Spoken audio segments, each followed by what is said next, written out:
So I'm the chargé d'affaires. I'm here representing the European Union. We at this stage are short of an ambassador, so we have a new one coming September. So in the meantime, you'll have to do with me. I'll stand on existing protocol, if you allow me, and basically get on with it. The first thing in order is to congratulate all of you and welcome you to these sessions. And as Hugo said, you know, it's the kind of thing that the main purpose of this event is to sort of try to make it as easy as possible for your departure so that you can sort of ease your way into the program you're going to enter into. So the congratulations go to you. You know, it's very impressive. I was looking at the figures in order to prepare for this little talk, and the growth has been amazing in the number of people that Nigerians going out. You're now the number one in Africa and among the six top in the world, so it's 133. Last year, apparently, the final number was, I had 92, but in the end, because there's adjustments towards the end, there's 100 of you going out, so there's an increase of 36%, which is a third, which is pretty good. And if you see that there was about the last program of Erasmus, which was the last 7 years, we had about 220 or so awardees, and now in 1 year we have 133. This is pretty good going.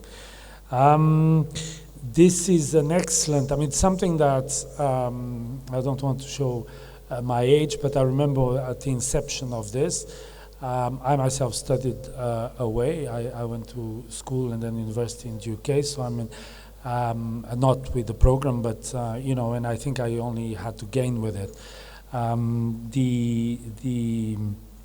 This kind of program is the kind of thing that it's a on-person type of cooperation, the kind of thing that you can feel because there you are, the beneficiaries, and I can see you and I know what's going to happen, and you know there'll be new opportunities for you, and I think this is exactly the kind of cooperation that I personally am very fond of, and be at events like this.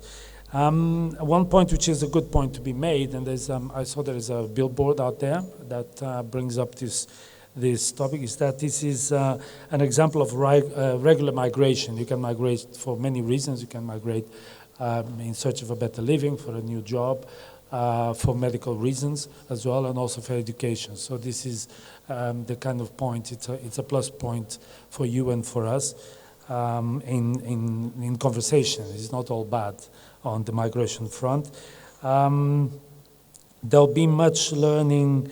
Of course, there'll be culture, there's much learning, and then there's going to be, which is something which I particularly appreciate as well, which is the exchanges with other students, right?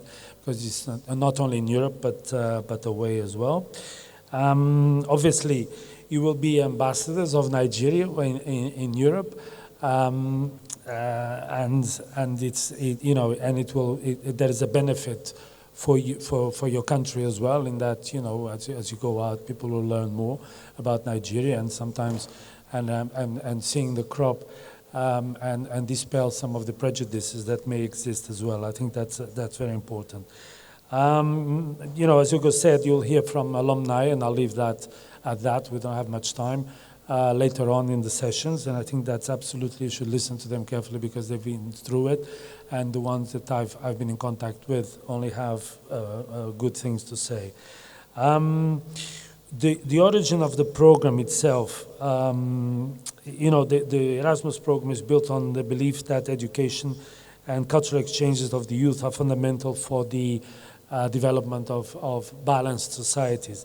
I do remember in the beginning, you know, without going to a lecture on what European Union is, but, you know, in the beginning, the idea of creating this was after the Second World War, where the continent was basically on its knees. There was one thing that was there that was not destroyed. All the physical capital, most of it had been destroyed, but not the human capital. And that's why, in a sense, it was relatively easy with injections of this to get Europe going again. But the idea was that you shouldn't allow the possibility for governments, whatever governments, to go back to war. And if you would joined together the basics of an economy, and in the beginning it was coal and steel, which were very, very, very important at the time, under a supranational authority, which was a commission, to deal with these industries. It would never be possible for any of the countries that participate in this community to wage war on itself if they couldn't control steel, the production of steel, and the energy source, which coal was at the time. So, you know, that led to political integration, and well, a good 30 years later, somebody thought that maybe we should have add a cultural layer to this cement that binds that the common European interest is after a war, and that's where Erasmus comes from. So the idea that, you know, people could travel across borders and interact with other youth and get them young. So, I mean, you know, the best way of going about this, scientific programs as well, but I think this is much more efficient because it's because before people have their prejudices develop that you expose them to other cultures and they can learn from that as well. In exchanges with people I know, I mean, I have kids,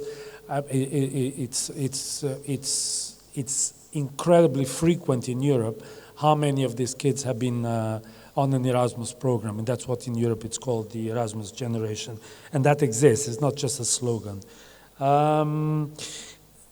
Finally, I just want to give you maybe a couple of figures. We work on 7-year programs, the whole budget of the European Union. So the last time the allocation for Erasmus was 14 billion euros, which is about 16, 17 billion dollars. And this time, starting this year for the next 7 years, it is 26.2 billion. The new program, and that's worth mentioning, it's not just for students. I mean, here we're concentrating on students, but there is also possibility for academic staff as well, and cooperation between institutions, universities and institutes, and other organizations as well across the board.